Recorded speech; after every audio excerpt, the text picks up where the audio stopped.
Okay. So do we have to read or do we have to read it? Fine. So then, Pallavi, today you are the chief receiver of Yes, everybody. So you, yes, Rangada.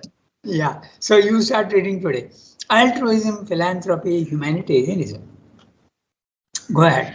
Al- Altruism, philanthropy, humanitarianism, service are floors of the mental consciousness and are at best the mind's cold and pale imitation of the spiritual flame of universal divine love. Not truly liberative from ego sense, they widen it at most and give it a higher and larger satisfaction. Important in practice to change man's vital life and nature, they only modify and palliate its action and daub over its unchanged egoistic essence. Or if they are intensely followed with an entire sincerity of the will, it is by an exaggerated amplification of one side of our nature. In that exaggeration, there can be no clue for the full and perfect divine evolution of the many sides of our individualized being towards the universal and transcendent eternal. Nor can the Nor can the religio-ethical ideal be a sufficient guide, for this is a compromise or compact of mutual concessions for mutual support between a religious urge which seeks to get a closer hold on earth by taking in itself the higher turns of ordinary human nature, and an ethical urge which hopes to elevate itself out of its own mental hardness and dryness by some touch of a religious fervor. In making this compact religion lowers itself to the mental level and inherits the inherent imperfections of the mind and its inability to convert and transform life. The mind is the sphere of the dualities, and just as it is impossible for it to achieve any absolute truth, but only truths relative or mixed with error, so it is impossible for it to achieve any absolute good. For moral good exists as a counterpart and corrective to evil, and has evil always for its shadow, complement almost its reason for existence. But the spiritual consciousness belongs to the higher than the mental plane, and there the duality cease. For there falsehood confronted with the truth by which it profited, usurping falsification of it, and evil faced by the good of which it was a perversion or a lurid substitute, are obliged to perish for want of sustenance and to cease. The integral yoga, refusing to rely upon the fragile stuff of mental and moral ideals, puts its whole emphasis in this field on three central dynamic processes: the development of true soul or psychic being to take the place of the false soul of desire, the sublimation of the human into divine love, the elevation of consciousness from its mental to its spiritual and supramental plane, by whose power alone both the soul and the life force can be utterly delivered from the veils and prevarication of this ignorance. A big para and very interesting, very subtle distinctions are there. So we'll look at all these things. Okay, so now altruism, philanthropy, humanitarianism. They are wonderful things for the moral man, but they are not really spiritual activities. They can become spiritual activities if you remove the ego sense from there. When I am helping somebody, there is a little bit of a pride. Okay, I have helped this man, I have done a good work. That is egoism. So it is not really spirituality. But I can certainly help somebody without feeling that sense of I have helped anybody. Because it's something like a natural flow from your own nature which comes out, and I have to help this person and I help it. It's not with an intention or an arrière-pensée. You don't have a motive. I should do good works. Okay, I'm doing good work. No, nothing like that. It is just natural for you to do that. Just like a flower spreads its fragrance without any motive. Okay, Whether somebody comes and smells it or not, it does not matter at all. The flower is bound to do that. It's going on giving its perfume. You want to enjoy it, enjoy it. If you don't want to, it makes no difference to the flower. So exactly in the same way, when you do these works, altruism, philanthropy, actually I think it's pronounced altruism, I think. So altruism, philanthropy, humanitarianism, okay, they're all different types of activities. So humanitarianism, you think human beings should be helped everywhere. Service are flowers of the mental consciousness. Flowers, okay, but the word has been broken into FLOW, and the next is in the next line, so we are likely to read it as flow. Okay, so these are flowers of the mental consciousness. They are wonderful, they are flowers, but from where are they coming?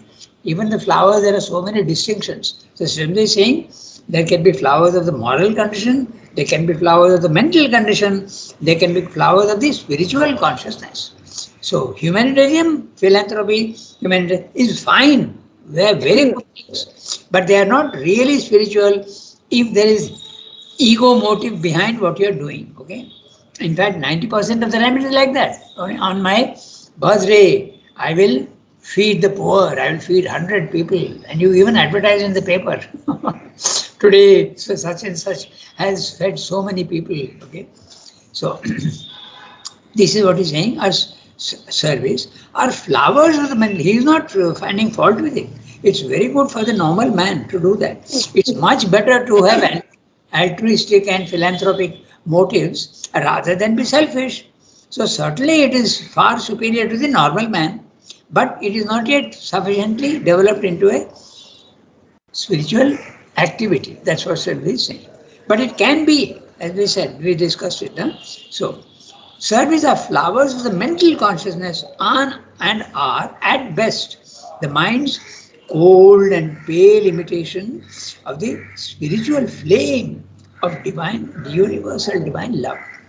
When you are in the spiritual consciousness, this love is a flame. There is intense emotion, okay, and it is to everybody that you give your love.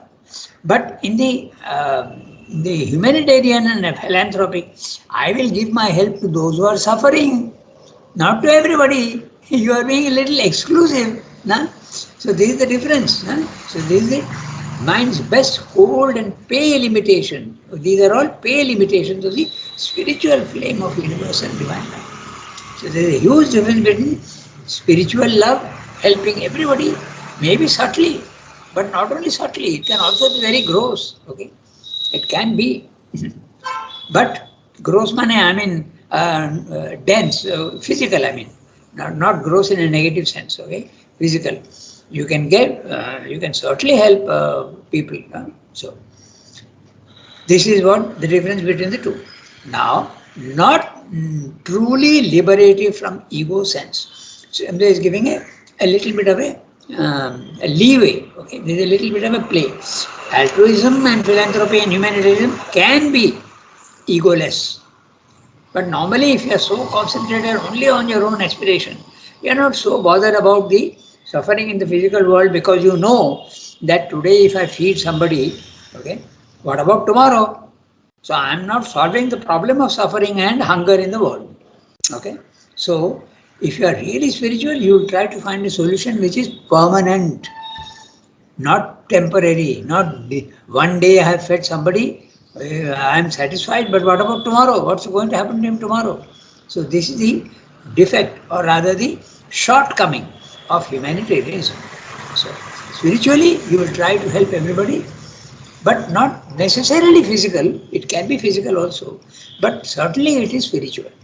What you do is going to help everybody permanently, provided they are receptive to your propagation of love, of light, of consciousness, of force.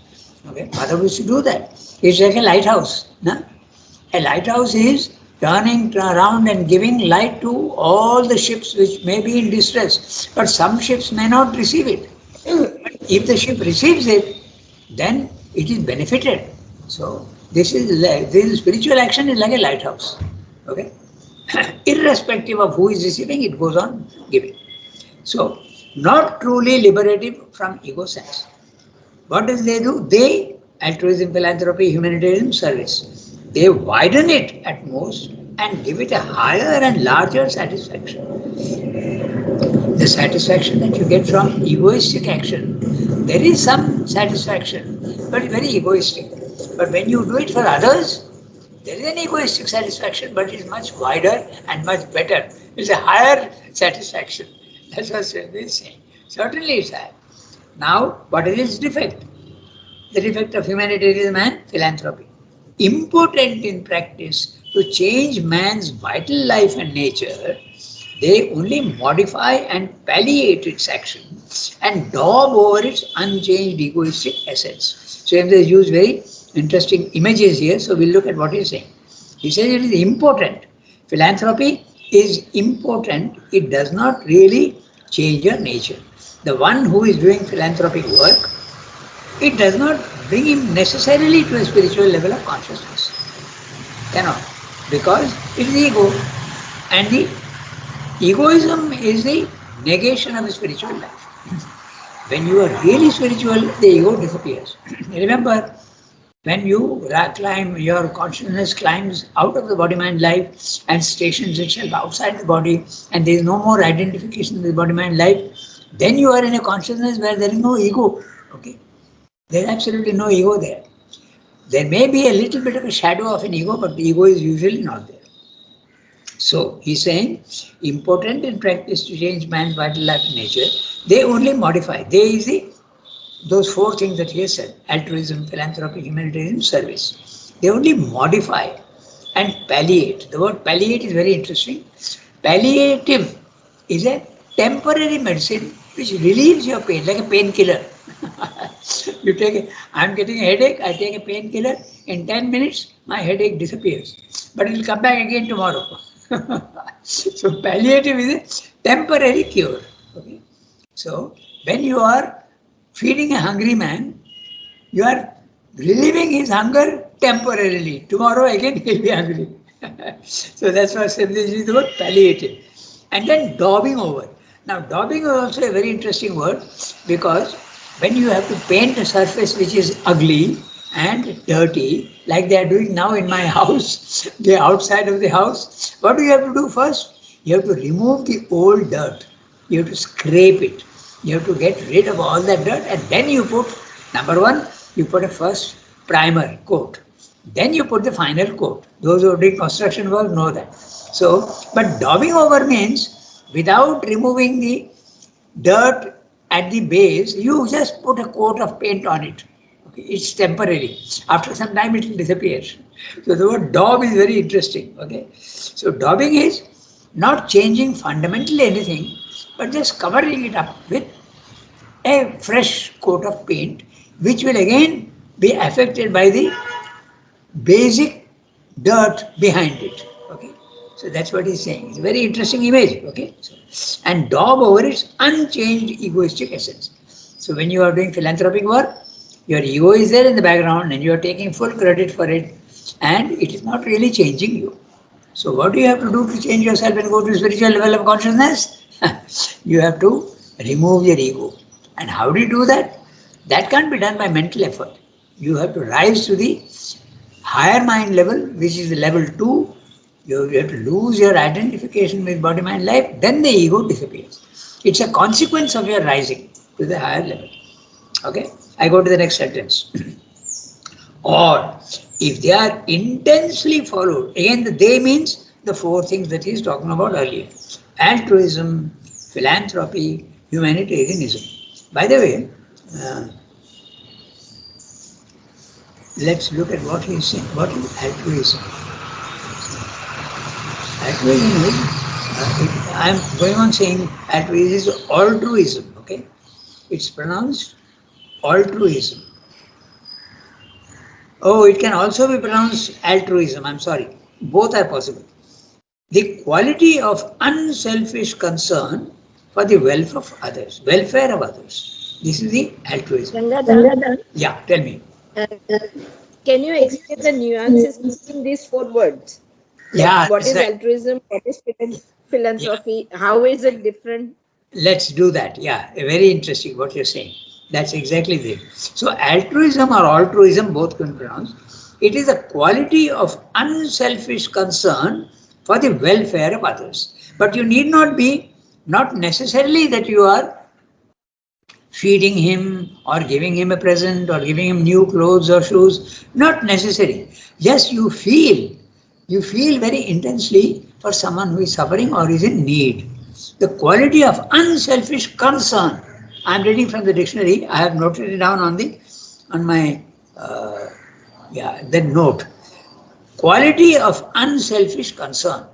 It may not be active, it can be passive, but you are sensitive and you feel for others. Philanthropy, definitely you are helping. Okay, philanthropy is you go out of your way to help, but it may be help to a particular group or only one person.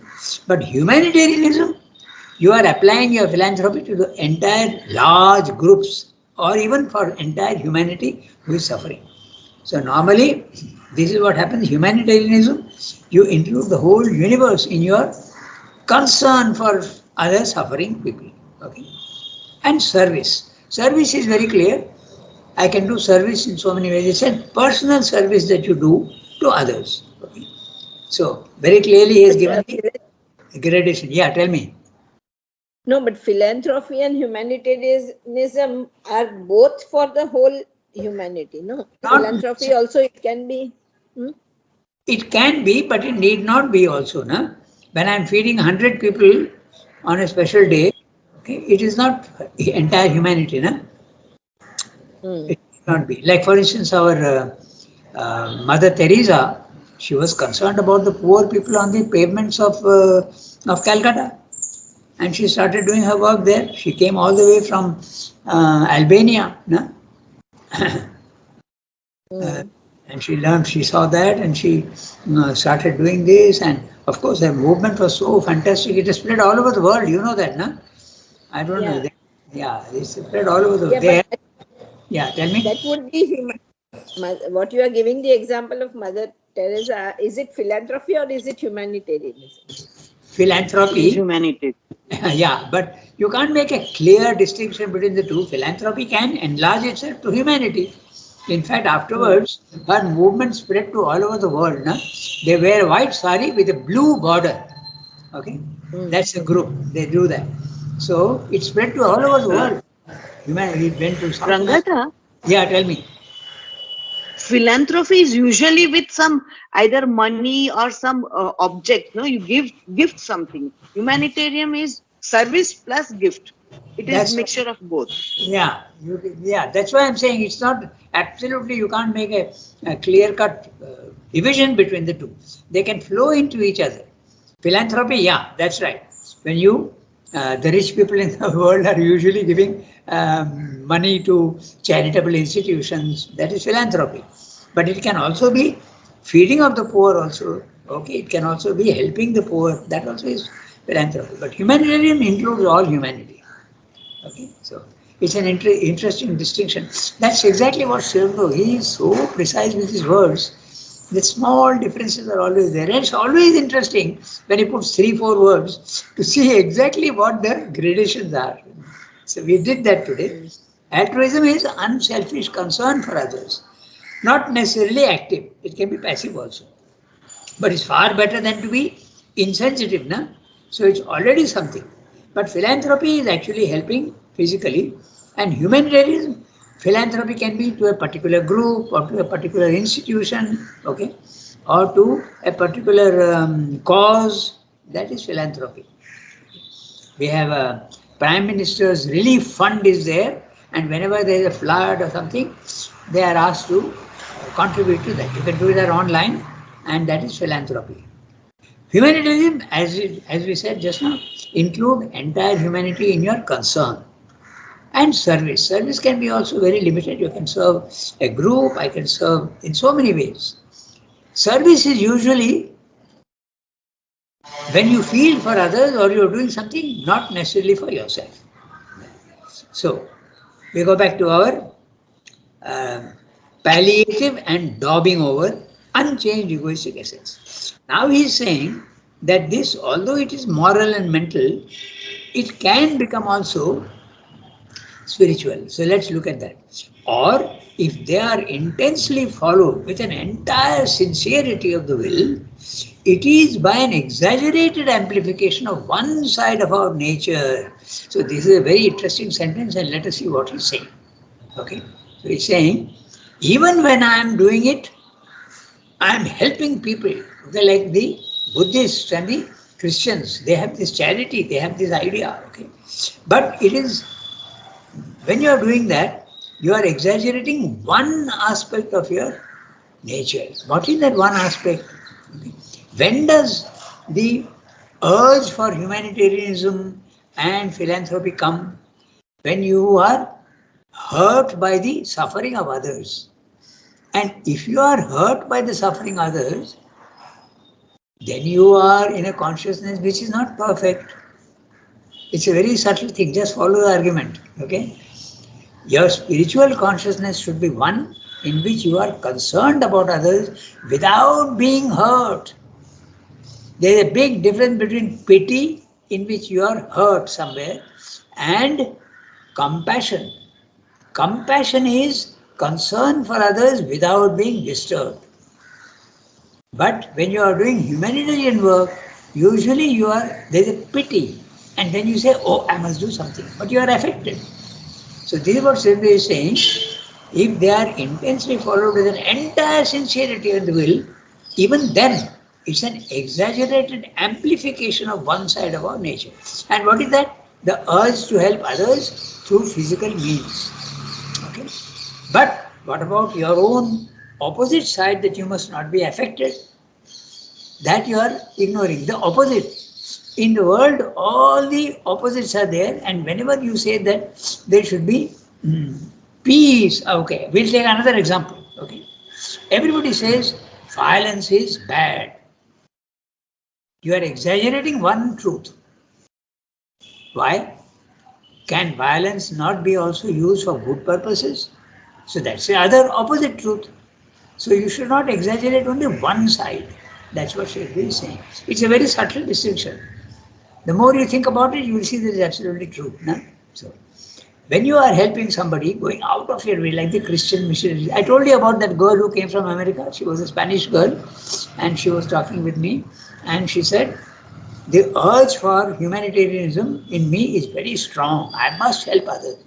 Then I told her that it may not be necessarily a spiritual thing, because ego is there. She said, no, I have to help others. That's fine. There's no problem with that. But it is not necessarily spiritual. And if you are spiritual and you are absolutely, now tell me, when you are disturbed, will you be able to help somebody better, or when you are absolutely calm and quiet and you consider all the cases, this is there, this is there, this is there, so if I do this, this will be the result. If I do that, this will be the result. So I should find the best method. When you are calm and quiet, you are able to act much, much better. So this is what Sendhu is saying. Usually altruism, philanthropy, service and humanitarianism is from a disturbed vital. It is a little imperfect. You can help much better if you are calm and quiet and you don't show pity. This is the exaggeration of one side of our nature. Okay, the example of violence is even better. Okay, violence is even better. You always think that violence is bad. That's not true. You are exaggerating one side. Of course, it is bad if it is done with hate and anger. But if it is necessary to use violence without hate and anger, it's an instrument that you are using for divine work. When an old house is there crumbling, you have to destroy it. You are using violence. Okay? So there is violence is not necessarily something bad. In fact, the divine is all the time creating and destroying, creating and destroying. But when he destroys, it is not out of a disturbed condition. Okay? So it's a very subtle thing. So now he is saying, in that,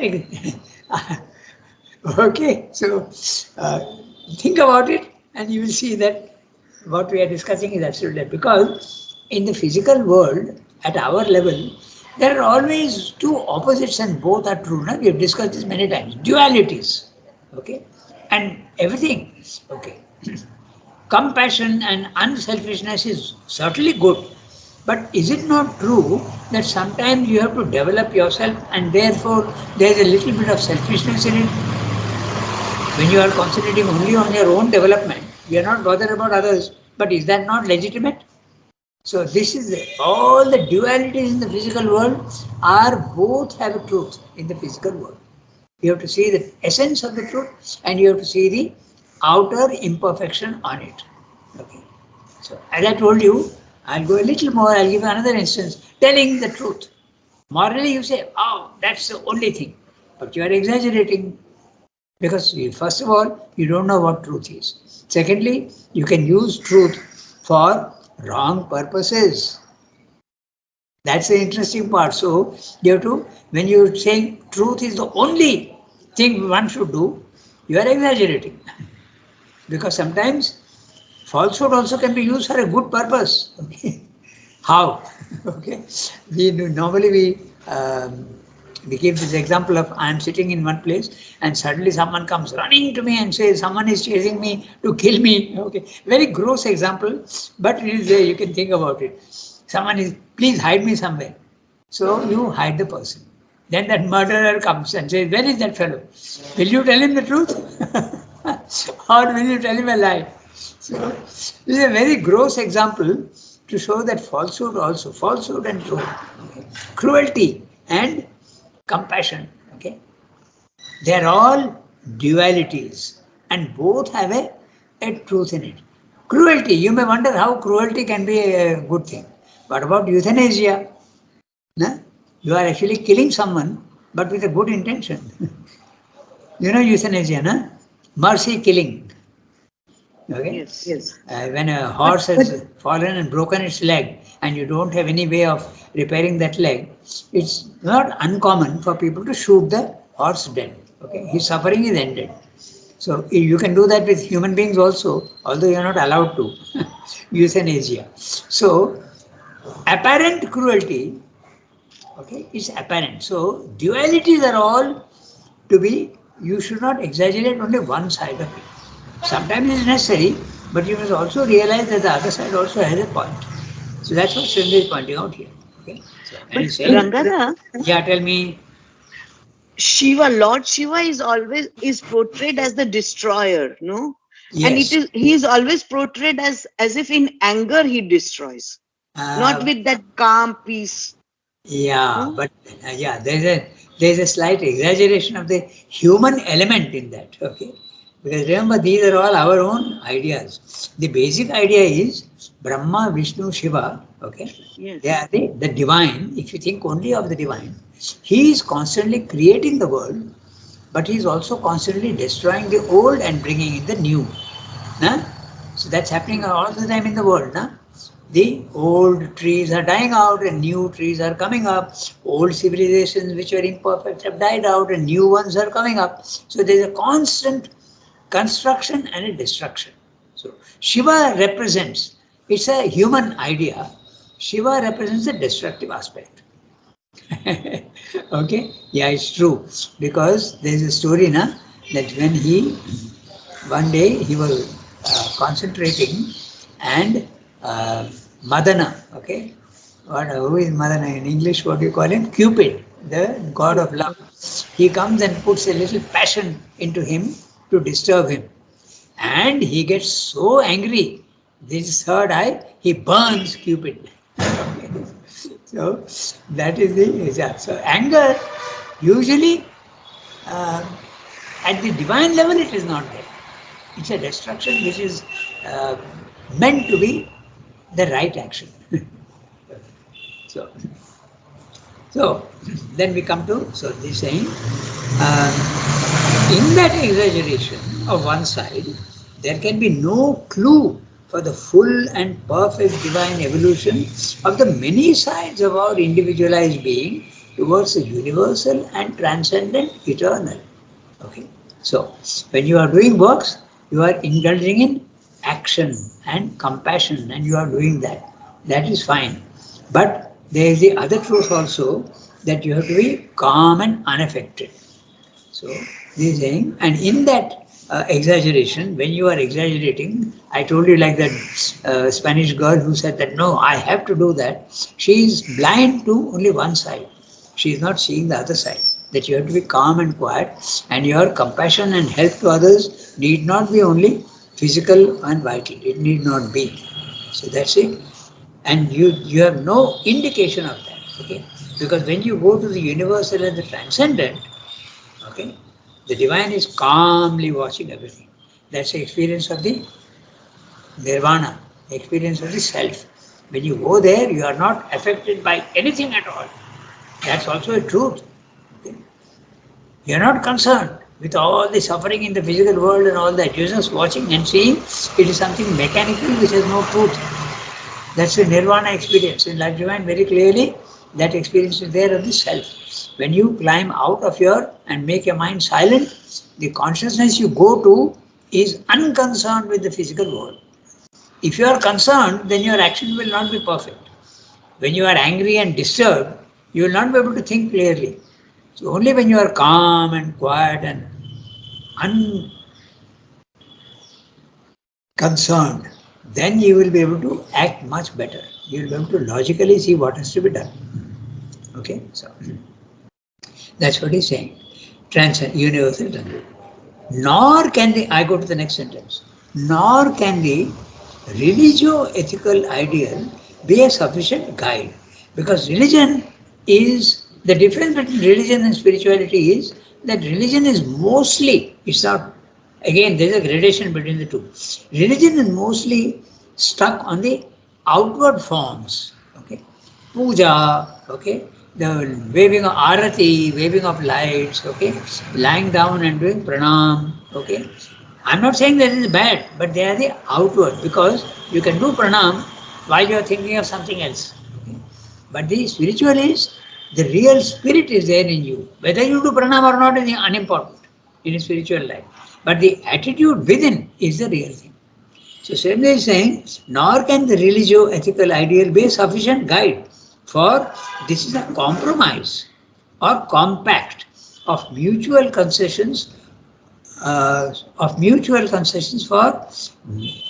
for mutual support between a religious urge which seeks to get a closer hold on earth by taking into itself the higher turns of ordinary human nature, and the ethical urge which hopes to elevate itself out of its mental hardness and dryness by some touch of a religious fervor.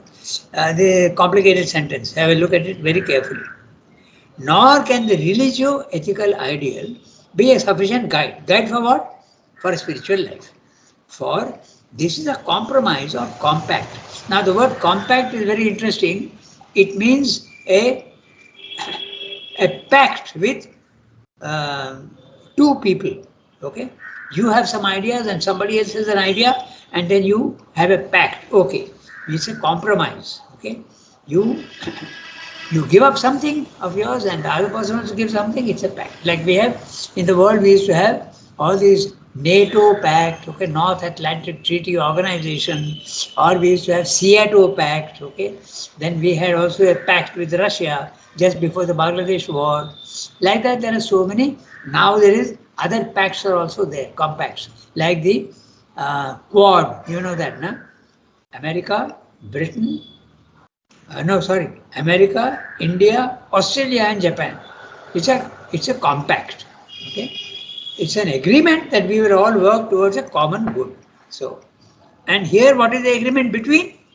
Between the religio-ethical ideal and something else. And what is that something? He is telling you. Is a compromise or compact of mutual concessions for mutual support between a religious urge which seeks to get a closer hold on earth by taking into itself the higher turns of ordinary human nature. Higher turns of ordinary human nature. Ordinary human nature, selfishness.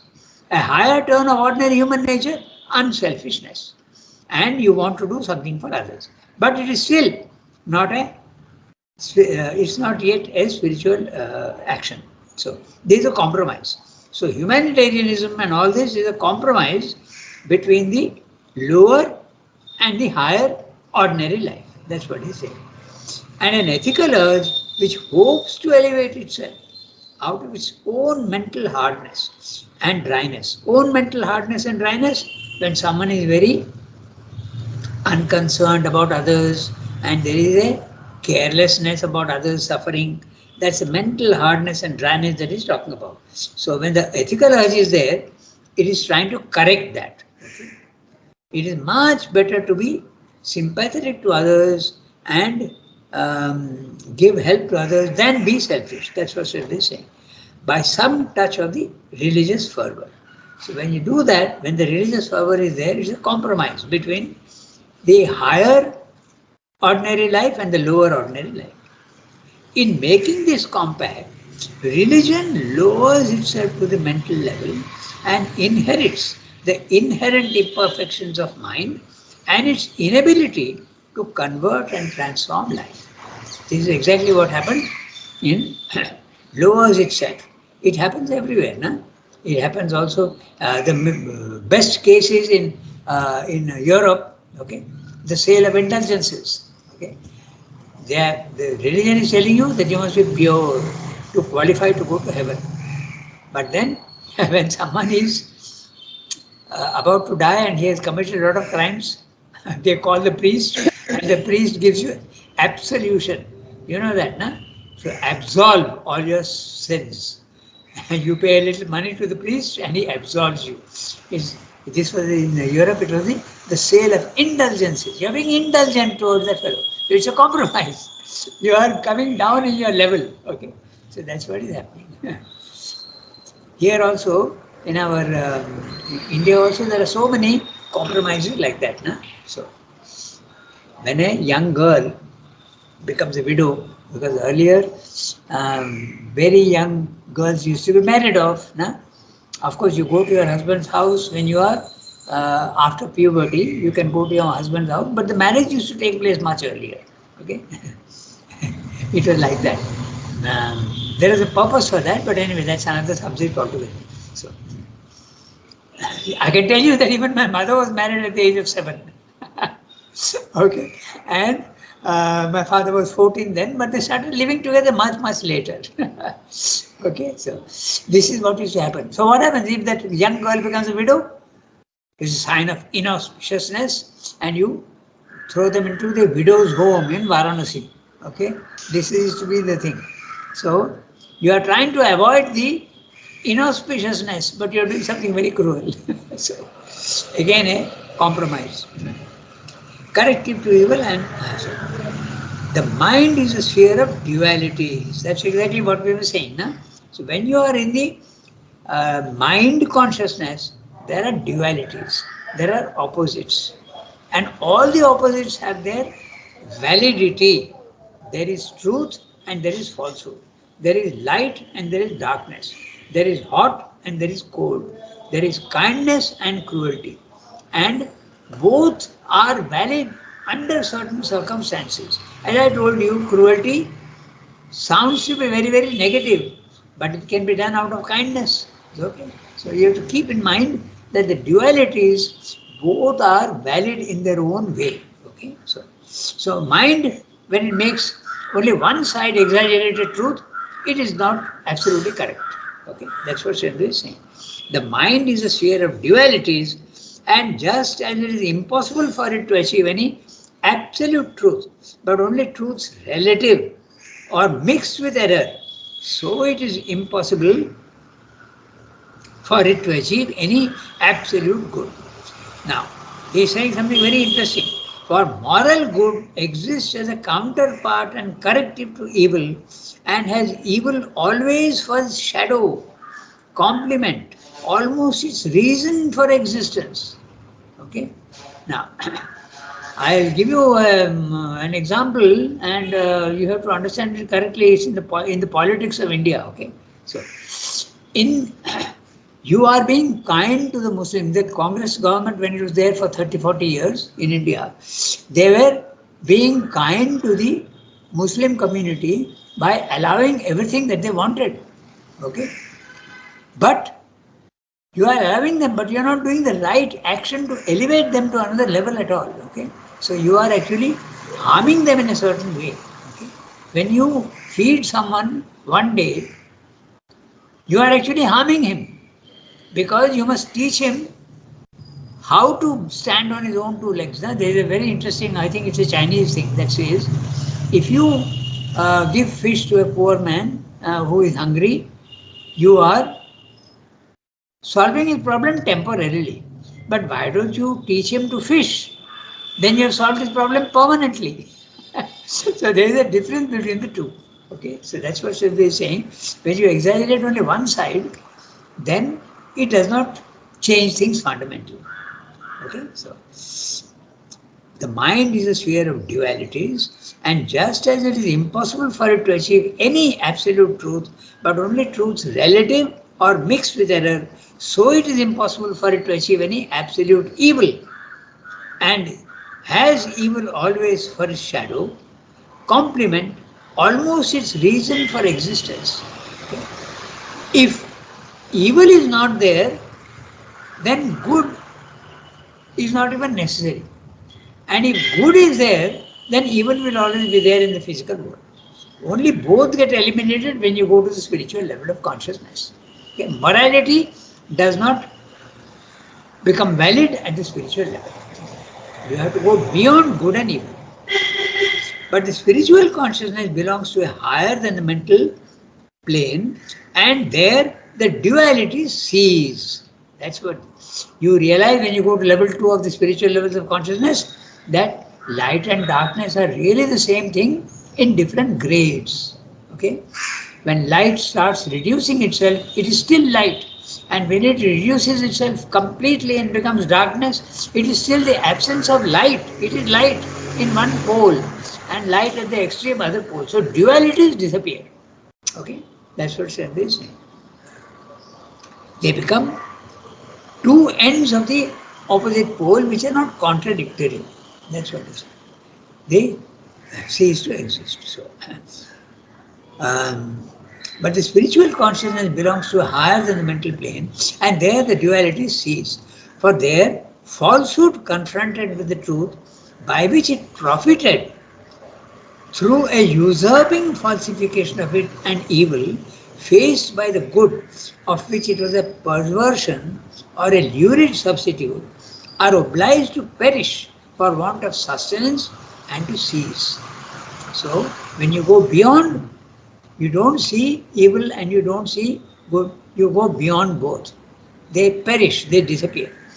The integral yoga, refusing to rely upon the fragile stuff of mental and moral ideals, puts its whole emphasis in this field of on three central dynamic processes. So, not morality is the aim of integral yoga, but three things. And what are those three things? He is telling you. Three central dynamic processes. What are they? Human love to be changed into divine love. Mental consciousness to be changed into spiritual consciousness. This is the development of the psychic. Human love to be changed, mental consciousness to be changed to spiritual consciousness. He is referring to the triple transformation that he normally recommends. Okay, so what are those three things? He is giving you listing them one by one. The development of the true soul or psychic being to take the place of the false soul of desire. This is the first thing. The false soul of desire is your ordinary vital. So you have to get rid of your ordinary vital and bring the psychic forward. Number one. The sublimation of human into divine love. Human love is good, but it is limited. It has to be into divine love, which becomes impersonal, calm, quiet, and pity changes into compassion. That's a divine love. Elevation of the consciousness from its mental to the spiritual plane and supramental, by whose power alone both the soul and the life force can be utterly delivered from the veils and prevarications of the ignorance. The word prevarication means deliberate ambiguity or vagueness, deviation from truth. So prevarications, when you are in the dualities, you are in the prevarication. Prevarication. classification, because you are making a distinction wrongly between good and bad, between light and darkness. So this is what Shri is saying. So what is the suggestion to avoid this egoism of this morality? First, bring the psychic forward. He calls that the psychic transformation. Second, the spiritual transformation. Get rid of your identification with body, mind, life and go up beyond your head, beyond the, and station yourself in the higher mind minimum. Okay, that's the second. So in the first movement, you get love. The psychic comes forward and you get love for everything. For humans, for animals, for flowers, for everything, there is love. That's the first thing. Second thing, knowledge may not be there when the psychic comes forward. So rise in consciousness and get knowledge. And knowledge is calm. There is no emotion there. So first you have love, then you have also knowledge. Love need not have knowledge. Love can be blind and you have knowledge. Then even then you don't have the power to change human life. So what do? You go to the third, supramental plane. So this is what Sendra is saying. Three central dynamic processes: psychicization, spiritualization, and supramentalization. Here it's not very clear, but he has mixed spiritual and supramental. He has discussed this in the Life Divine, the triple transformation, in great detail. Okay, so this is what he is suggesting. The integral yoga, number one, psychicization. Then everything becomes safe. Because if you try to spiritual, it can be very dangerous because you are climbing up. And if the staircase is bad, you will fall. So don't climb up before you purify yourself by the psychic transformation. Number one, psychicization. Number two, spiritualization, vertically going up. Number three, climbing absolutely to the top, supramentalization.